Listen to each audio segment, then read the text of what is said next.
بیٹھو. گھڑی کے مطابق ان کا وقت ختم ہو گیا ہے. آدھے گھنٹے سے زیادہ لگے آنے میں.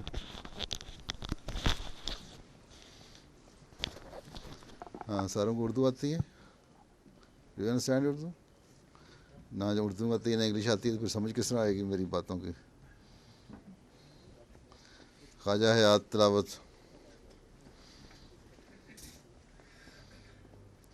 تم تلاوت کرو گے؟ اچھا. اعوذ باللہ من الشیطان الرجیم بسم اللہ الرحمن الرحیم الحمد للہ رب العالمین الرحمن الرحیم مالک یوم الدین ایاک نعبد و ایاک نستعین اہدنا الصراط المستقیم صراط الذین انعمت علیہم غیر المغضوب علیہم ولا الضالین آمین. اس کے ماں باپ میں سے کوئی جاپانی ہے؟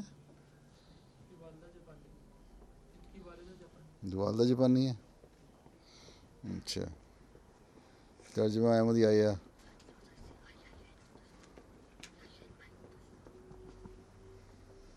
اعوذ باللہ من الشیطان الرجیم بسم اللہ الرحمن الرحیم慈悲深く恵みあまねくアッラーの皆において、称えあれアッラー万物の主、人事慈悲の主、審判の日の主催者。我らは汝にのみ仕え、汝にのみ救いを恋願う。正しい道に導きたまえ。汝の怒りを被りし人々や踏み迷いし人々の道ではなく、汝が恵みを垂れたまえし人々の道に。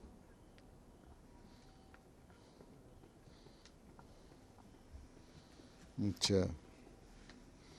اور اس کے ماں باپ میں سے کون ہے جاپانی ہے؟ انڈونیشیا. اچھا اچھا. You understand English? نو. اچھا. متین احمد حدیث.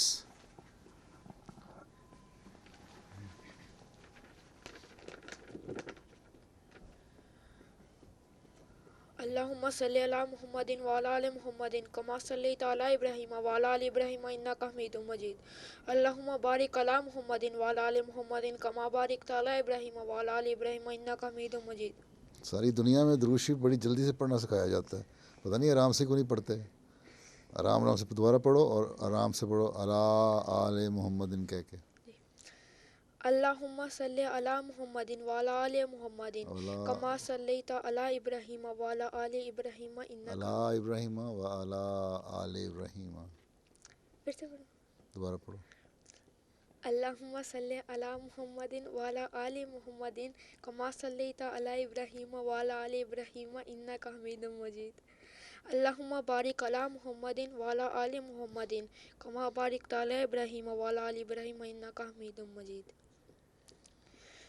عن ابی ہریرہ رضی اللہ عنہ عن رسول اللہ صلی اللہ علیہ وآلہ وسلم قال کل امر ذی بال لم یبدأ فیہ بالحمد یقطع وفی روایت کل امر ذی بال لا یبدأ فیہ بسم اللہ الرحمن الرحیم فہو اقطع. ترجمہ. حضرت ابو ہریرہ رضی اللہ تعالیٰ عنہ بیان کرتے ہیں کہ رسول اللہ صلی اللہ علیہ وآلہ وسلم نے فرمایا ہر قابل قدر اور سنجیدہ کام اگر خدا تعالیٰ کی حمد و ثنا کے بغیر شروع کیا جائے تو وہ بے برکت اور ناقص رہتا ہے. ایک اور روایت میں ہے کہ حضور صلی اللہ علیہ وآلہ وسلم نے فرمایا کہ ہر وہ کام جو بسم اللہ الرحمن الرحیم کے بغیر شروع کیا جائے وہ ناقص اور برکت سے خالی ہوتا ہے. تم خالص پنجابی ہو، بیٹھ جاؤ.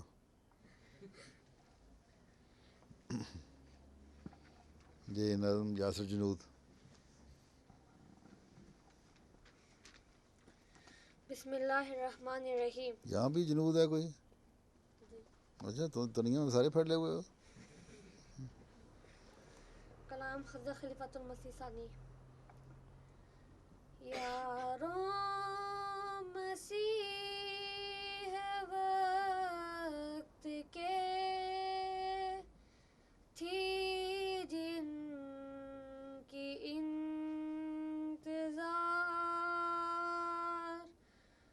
راہ تکتے تکتے دن کی کروڑوں ہی مر گئے. آئے بھی اور آ کے چلے بھی گئے وہ ایام سعد ان کے بسرعت گزر گئے. آمد تھی ان کی آ کے خدا کا نزول تھا، صدیوں کا کام تھوڑے سے عرصہ میں کر گئے. وہ پیڑ ہو رہے تھے جو مدت سے چوب خشک پڑتے ہی ایک چھینٹا دلہن سے نکھر گئے. پل بھر میں میل سینکڑوں برسوں کی دھل گئی. صدیوں کے بگڑے ایک نظر میں سدھر گئے. یاروں مسیح وقت کے تھی جن کی انتظار، راہ تکتے تکتے جن کی کروڑوں ہی مر گئے.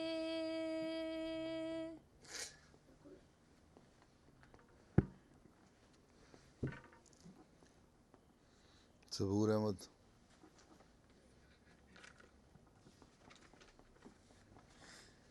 پیارے حضور، السلام علیکم ورحمۃ اللہ وبرکاتہ. السلام علیکم. بسم اللہ الرحمن الرحیم. سیدنا حضرت مسیح موعود علیہ السلام کے جاپان اور جاپانیوں کو تبلیغ اسلام کے بارے میں ارشادات. 26 اگست 1905 نماز ظہر سے قبل مسجد مبارک قادیان میں ذکر آیا کہ جاپان میں اسلام کی طرف رغبت معلوم ہوتی ہے اور بعض ہندی مسلمانوں نے وہاں جانے کا ارادہ کیا ہے. اس پر حضرت مسیح موعود علیہ السلام نے فرمایا، جن کے اندر خود اسلام کی روح نہیں وہ دوسروں کو کیا فائدہ پہنچائیں گے. جب یہ قائل ہیں کہ اب اسلام میں کوئی اس قابل نہیں ہو سکتا کہ خدا اس سے کلام کرے اور وحی کا سلسلہ بند ہے، تو یہ ایک مردہ مذہب کے ساتھ دوسروں پر کیا اثر ڈالیں گے.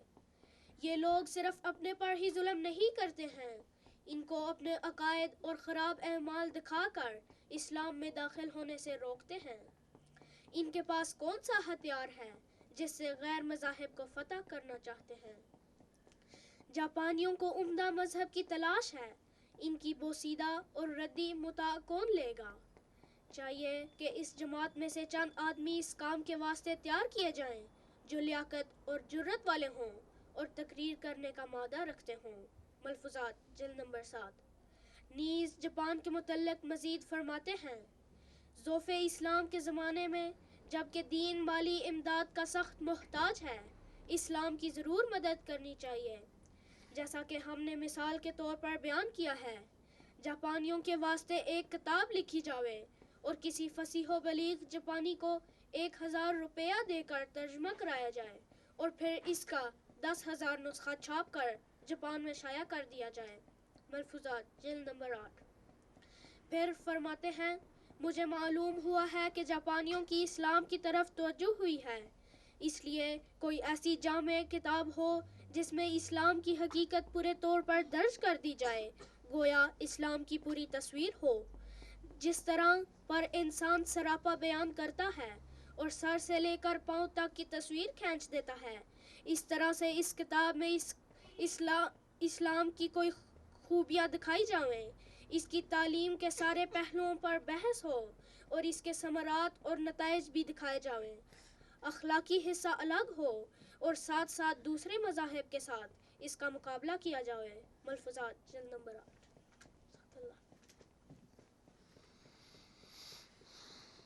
اچھا، مرتاز احمد۔ بسم اللہ الرحمن الرحیم۔ پیارے حضور، السلام علیکم ورحمۃ اللہ۔ علیہ السلام۔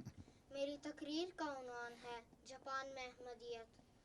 جاپان میں اشاعت اسلام کے بارے میں حضرت مسیح موعود علیہ السلام کی خواہش کی تکمیل کے لیے مکرم صوفی عبدالقدیر صاحب 4 جون 1935 کو جاپان کے ساحلی شہر کوبے تشریف لائے۔ آپ نے زبان سیکھی، سخت مشکل حالات میں بھی خدمت دین کی ذمہ داری ادا کرتے رہے۔ کچھ عرصے کے لیے آپ اسیر راہ مولا ہوئے۔ آپ کی موجودگی میں ہی دوسرے مبلغ مکرم مولوی عبدالغفور صاحب جاپان تشریف لائے۔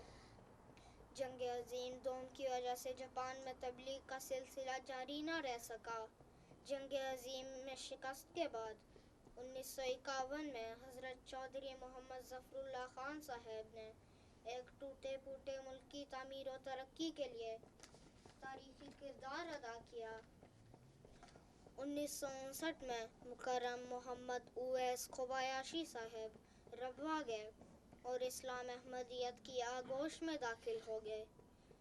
حضرت صاحبزادہ مرزا مبارک احمد صاحب جاپان تشریف لائے اور آپ کے دورے کے بعد ستمبر 1969 میں مکرم میجر عبدالحمید صاحب ٹوکیو تشریف لائے اور جاپان میں اسلام احمدیت کی تبلیغ اور اشاعت کا مستقل مرکز قائم ہو گیا۔ 11 ستمبر 1981 کو ناگویا میں ایک مکان خریدنے کی توفیق ملی۔ حضرت خلیفۃ المسیح الثالث نے اس کا نام احمدیہ سینٹر تجویز فرمایا۔ 1989 جماعت احمدیہ کی تاریخ میں ایک یادگار سال ہے، جب جماعت کے قیام پر 100 سال مکمل ہوئے۔ اسی سال جماعت کو قرآن کریم کا جاپانی زبان میں ترجمہ شائع کرنے کی سعادت حاصل ہوئی، اور یہی وہ مبارک سال ہے جب سرزمین جاپان نے پہلی دفعہ حضرت خلیفۃ المسیح کے قدم چومے۔ خلافت احمدیہ کی 100 سالہ جوبلی سے قبل 2006 کا سال بھی جماعت احمدیہ کے لیے ایک یادگار حیثیت رکھتا ہے، جب ہمارے پیارے امام حضرت خلیفۃ المسیح الہام سیدہ اللہ بن نصر عزیز جاپان تشریف لائے۔ 12 مئی 2006 کا خطبہ جمعہ جاپان سے لائیو نشر ہوا۔ اس وقت ٹوکیو اور ناگویا 2 مقامات پر جماعت کے مراکز قائم ہیں۔ جاپان میں پہلی مسجد کے لیے جگہ خریدی جا چکی ہے، اور پیارے حضور کی خدمت میں دعاؤں کی عاجزانہ درخواست ہے کہ اللہ تعالی حضرت مسیح موعود علیہ السلام کی خواہش کو پورا فرمائے اور جماعت احمدیہ جاپان احسن رنگ میں اسلام احمدیت کی تبلیغ کرنے والی ہو، آمین۔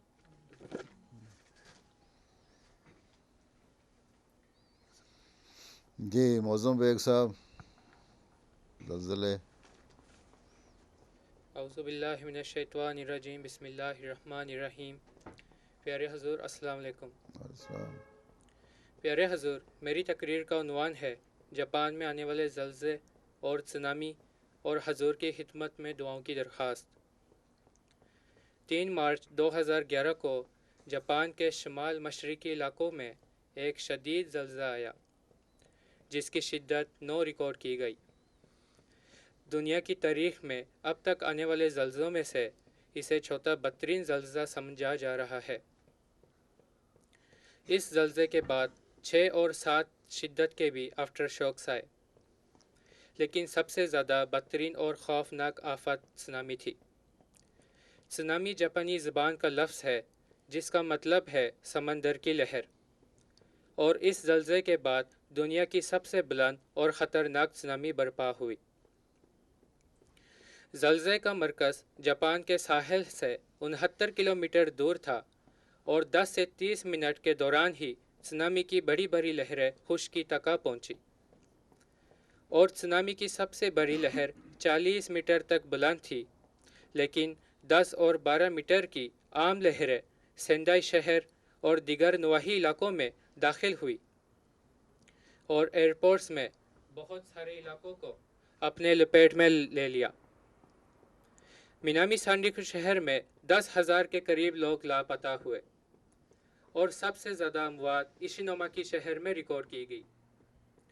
30 منٹ کے اندر ہی سونامی نے بڑے بڑے جہازوں اور گاڑیوں کو اپنی لپیٹ میں لے کر سمندر میں پھینک دیا، اور ہزارہا کی تعداد میں کشتیاں اور بحری جہاز سمندر سے نکل کر خشکی پر پہنچے. پیارے حضور، زلزلے اور سونامی کے فوری بعد جماعت احمدیہ جاپان کو بھی 6 ماہ تک متاثرین کی خدمت کا موقع ملا. ہیومینٹی فرسٹ جاپان کی مختلف ٹیموں نے تصاویر لی. ان میں سے کچھ اس طرح ہے.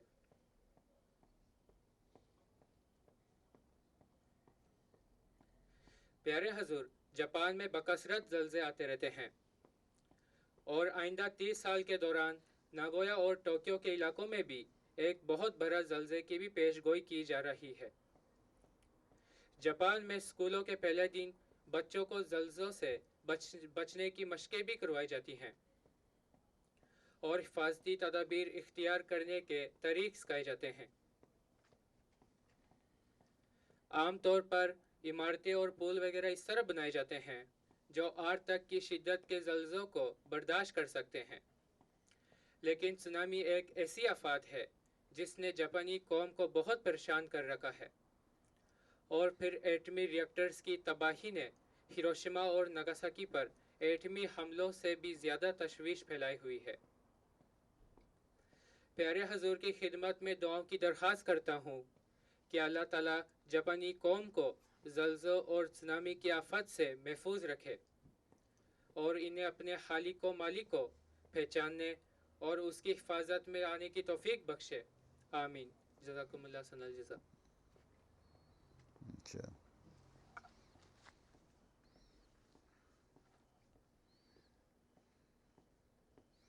چلو کتنا منٹ کا وقت تھا تمہارے لیے؟ 5 10 15 22 منٹ تو گزر گئے. 25 منٹ تھے ان کے لیے. پھر اب کیا کہتے ہو؟ جی، کیا فرماتے ہو؟ کوئی بات؟ السلام علیکم پیارے حضور. تم کون ہو؟ جاپانی ہو پاکستانی ہو؟ میں انڈین ہوں. اچھا، جی تو انڈیا میں ساؤتھ انڈیا کے ہو؟ نہیں، نارتھ انڈیا سے. امی بہار سے ہیں، پاپا کلکتہ سے. اچھا، بنگالی ہو؟ جی اچھا. جی، میرا نام محمد طاہر کیوشی ہے. جی، میرا سوال ہے کہ قرآن کریم میں بیان ہے کہ حضرت محمد صلی اللہ علیہ وسلم اس دنیا میں سب سے بڑے نبی ہیں. میرا سوال یہ ہے کہ کیوں اللہ تعالیٰ نے انہی کو اس دنیا کے سب سے بڑا نبی بنایا؟ کیا اور دوسرے دنیا میں اس ارتھ کے علاوہ کہیں اور کوئی انسان کو نہیں بنا کر محمد صلی اللہ علیہ وسلم کو ہی کس لیے انہوں نے بڑا نبی بنایا تھا؟ کسی کو تو بنانا تھا نا. بیٹھ جاؤ. ہیں؟ کسی کو بنانا تھا نا. جی کوئی اور ہوتا تم کہتے اس کو کیوں بنایا؟ جی پھر سوال یہ ہے کہ سوال تمہارا یہ ہے کہ آن وسلم کے بارے میں یہ ہے کہ سب سے جو اللہ تعالیٰ کو سب سے زیادہ پیارے نبی ہیں، ٹھیک ہے، اور شریعت جو ہے ان پہ کامل ہوئی ہے، ٹھیک ہے، یہی سوال ہے نا. تو کہیں جگہ انسان کی جس طرح ڈیولپمنٹ ہوئی ہے، ایوولوشن کا پتہ ہے تمہیں؟ ایوولوشن جسے کیا کہتے ہیں اسے، ہاں، جو انسان جو ڈارون کی تھیوری ہے مثلاً کہ انسان پہلے کیا تھا، آہستہ آہستہ اس میں ترقی ہوتی رہی ہیں. کیا لفظ استعمال کرتے ہیں ایوولوشن کے لیے؟ ارتقاء. ارتقاء کا بھی تمہیں نہیں پتہ ہوگا، ایوولوشن کا تمہیں نہیں پتہ. اب سوال ہے کہ سمجھاؤں کس طرح تمہیں. جس طرح ارتقاء، انسان پہلے کیا تھا، انسان کی زندگی کوئی چیز نہیں تھا نا، آہستہ آہستہ تھوڑی تھوڑی خصلت انسانی پیدا ہوتی رہیں، پھر دماغ ڈیولپ ہوا، پھر مزید ڈیولپ ہوا. اس طرح جس طرح انسان ڈیولپ ہوتا گیا، ایک آخر زمانہ ایک ایسا آیا جب وہ مذہب کو سمجھ سکتا تھا، اللہ کو پہچان سکتا تھا. تو اس وقت ایک نبی آیا، پھر اس میں مزید ڈیولپمنٹ ہوتی رہیں. آج جو زبان ہے، ہر ایک چیز الیکٹرانک ہے، تو اسی طرح مذہب کا بھی ارتقاء ہوا، ٹھیک ہے. اور ایک جب زمانہ آ گیا جب اللہ تعالیٰ نے سمجھا کہ اب ایک انسان ایسی سوچ رکھنے والا ہو گیا ہے کہ اب مذہب کو کامل اور مکمل کر دے، تو قرآن شریف کی شریعت اتری حضرت صلی اللہ علیہ وسلم پر، ٹھیک ہے. اور یہ تو تمام نبیوں کو پہلے ہی پتہ تھا کہ ایک زمانہ آئے گا جب اس طرح ہوگا، ٹھیک ہے. اس لیے حضرت ابراہیم علیہ السلام نے بھی جو دعا کی تھی نا، کوئی دعا اللہ تعالیٰ نے ان سے کروائی تھی کہ جب ایسا نبی آنا ہی ہے اس زمانے میں تو وہ میری نسل میں سے آئے. اللہ تعالیٰ نے اس دعا کو قبول کیا اور حضرت اسماعیل کی نسل میں سے وہ نبی آیا، تو اور شریعت کامل ہو کے اتری اس پہ. تو ہم یہ کہتے ہیں کہ جب ایک زمانہ آ گیا اور شریعت کامل ہو گئی، تو اس وقت جو نبی مبعوث کیا وہ حضرت صلی اللہ علیہ وسلم تھے. قرآن کریم کی ان پہ نازل ہوئی تعلیم، اور قرآن کریم ایسی تعلیم ہے جو آج کل کی جتنی نئی ایجادات ہیں، نئی ڈیولپمنٹ ہیں، نئی روشنی ہے، ان سب کے بارے میں اس میں علم ہے، اس نے دیا ہوا ہے. سمجھ آئی؟ اس لیے جو بھی ابھی تک جو معلوم دنیا ہے ہمیں، اس میں حضرت صلی اللہ علیہ وسلم کا بڑا مقام ہے. اور آئندہ کبھی ایسا زمانہ اگر آیا، کوئی اور معلوم دنیا ہوئی، تو وہاں بھی اللہ تعالیٰ نے یہی اعلان فرمایا نا کہ آپ کو تمام عالمین کے لیے پیدا کیا ہے. تو جس طرح معلوم دنیا ہوتی جائے گی، وہاں اسلام کا پیغام پہنچتا جائے گا. مذہب آخر میں اسلام یا دنیا کی زندگی حضرت آدم سے شروع تو نہیں ہوئی، 6000 سال پرانی تو نہیں ہے. آسٹریلیا کے جو پرانے نیٹو لوگ ہیں ان کی تو کہتے ہیں 45,000 سال پرانے ہیں. اسی طرح اور دنیا میں بھی ہیں. اس کا مطلب ان میں بھی اب پہلے تو اسلام کا وہاں نہیں پیغام گیا تھا، اب وہاں بھی اسلام کا پیغام چلا گیا. اب ہمارے ایبوریجنز میں سے کچھ مسلمان ہو گئے. اسی طرح اگر کسی اور پلانٹ میں دنیا ہوگی تو اسلام کا پیغام پہنچانا ہمارا وہاں بھی کام ہوگا، ٹھیک ہے، کیونکہ یہی ایک پیغام ہے جو کامل اور مکمل پیغام ہے. ٹھیک، تسلی ہوگی؟ چلو.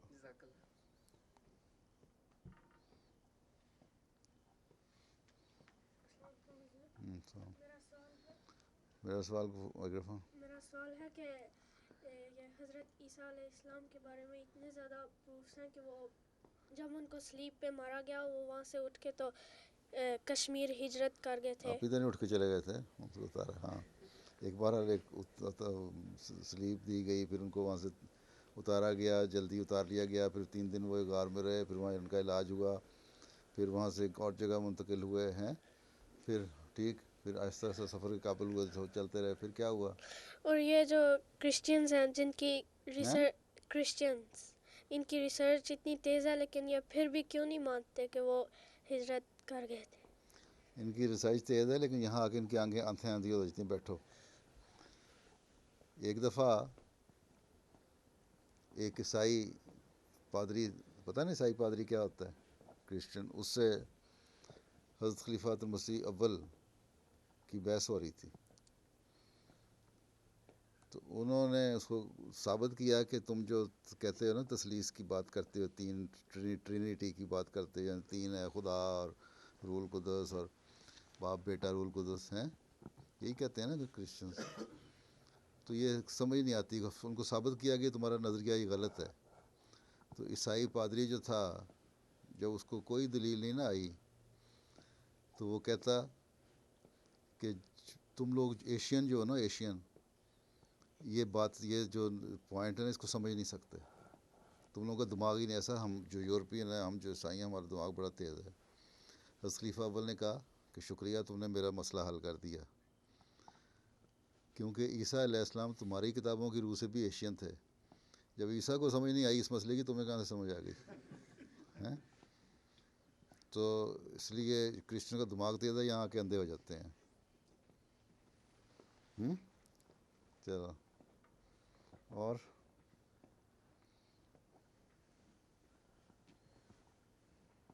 السلام علیکم حضور، میرا نام ہے حارث ریو احمد۔ میرا سوال ہے کہ یہ کائنات، اس کائنات پہ بس ہم لوگ رہتے ہیں یا کوئی اور دوسرے لوگ بھی دوسرے ستاروں میں رہتے ہیں؟ کائنات میں تو اربوں خربوں کائنات ہیں، ایک کائنات تو نہیں ہے، اور جو اربوں خربوں جہاں تک تمہیں معلوم ہوا ہے اس وقت تک کو زندگی، بعض سائنسدان کہتے ہیں اور پلینٹس میں بھی زندگیاں ہیں، لیکن پہلے کہتے تھے اتنی تعداد میں کائناتیں ہیں، اب تو ان کی تعداد اتنی اربوں خربوں بن گئی ہے تو لامحدود ہے۔ ہو سکتا ہے کبھی کسی وقت میں ایکسپلور ہو جائے تو پتہ لگ جائے کہ رہتے ہوں گے، اور یقیناً رہتے ہوں گے۔ اللہ تعالیٰ کی مخلوق ہر کائنات میں ہو سکتی ہے، لیکن ابھی تک ہمیں پتہ نہیں لگا، ثابت نہیں ہو رہی، لیکن ہو سکتی ہے زندگی ہر جگہ۔ شکریہ۔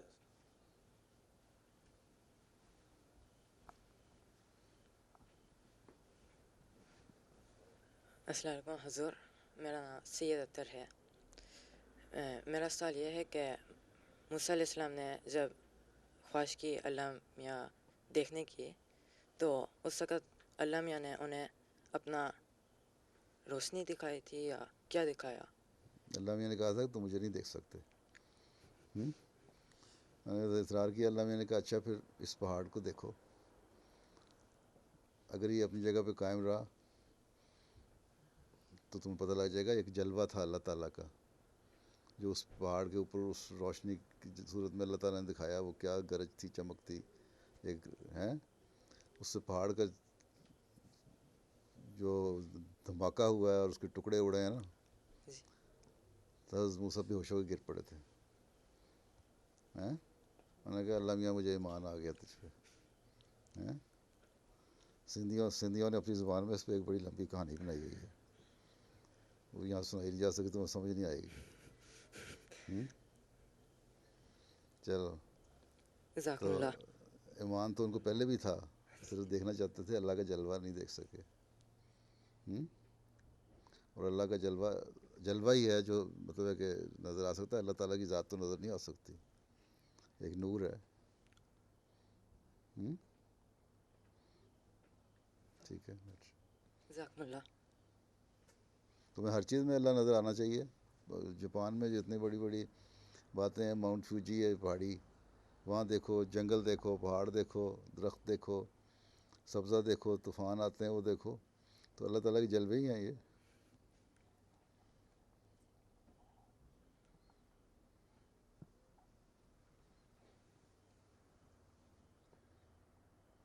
ہلو، میرا نام ہے مبرور ہے۔ اچھا، میرا سوال ہے کہ ایک دن میں لیٹر کتنا آتا ہے؟ کیا لیٹر، کس میں؟ لیٹر کوئی بھی۔ وہ یہ سوال کرنا چاہتے ہیں کہ حضور آپ کی خدمت جو لوگ خط لکھتے ہیں وہ ایک دن میں کتنی تعداد میں ہوتی ہے؟ کتنی زیادہ ہوتی ہیں؟ بعض دفعہ 1500 سے 2000 بھی ہو جاتے ہیں۔ ٹھیک ہے، ہر لوگ کو جواب لکھتے ہیں۔ ہر روز ہر لوگ کو میں کچھ خلاصے بن جاتے ہیں، کچھ میں خود پڑھ لیتا ہوں، پھر میں جواب دیتا ہوں، کچھ 600-700 خط سائن کر کے روزانہ میں جواب دے دیتا ہوں۔ ٹھیک ہے، باقی پرائیویٹ سیکرٹری صاحب جواب دے دیتے ہیں۔ لیکن میں دیکھ لیتا ہوں یا ان کی سمری دیکھ لیتا ہوں یا خط دیکھ لیتا ہوں. ٹھیک. جزاکم اللہ.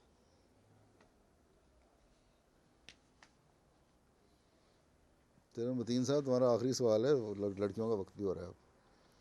تم کون ہے پیچھے تھا کوئی؟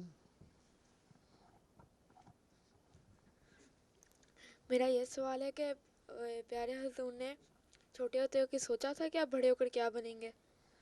جو سوچا تھا وہ بنا نہیں. نہیں, کیا آپ نے کیا سوچا تھا؟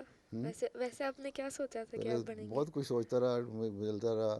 پہلے میں ڈاکٹر بننے کی کوشش کرتا رہا, نہیں بن سکا.